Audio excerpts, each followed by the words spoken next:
तर विरोधक येऊन आता नुसते बोंबलतात. 35 वर्षात काय केलं, 35 वर्षात काय केलं, त्यांना सांगा का 35 वर्षात 5 वर्ष तुमची गेली आणि त्या 35 वर्षात एकट्या हितेंद्र ठाकूरांचा वाटा नाही.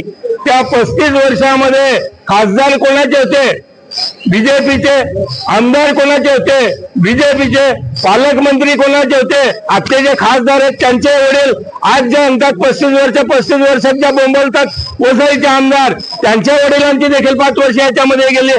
परंतु जबाबदार एकट्या हितेंद्र ठाकूरांना पकडलं जातं. मला या ठिकाणी तुम्हाला सांगितलं पाहिजे की विरोधकांना सांगा ठणकावून, जे काही केलं वसई तालुक्यामध्ये ते हितेंद्र ठाकूरांनी केलंय. तुम्हाला 1 वर्षात तुम्ही बोलत होते परिवर्तन परिवर्तन, अरे फक्त परी झाले, तुमच्यात वर्तन बदललेलं नाहीये. तुम्ही वर्तनाचे इमानी आणि इतबारे राहिलेले नाहीत. तुम्ही लोकांची दिशाभूल केलेले आणि दिशाभूल करून तुम्हाला ईएमनी साथ दिले म्हणून तुमचं परिवर्तन झालं. तुम्हाला मतदारांनी अजिबात स्वीकारलेलं नाही.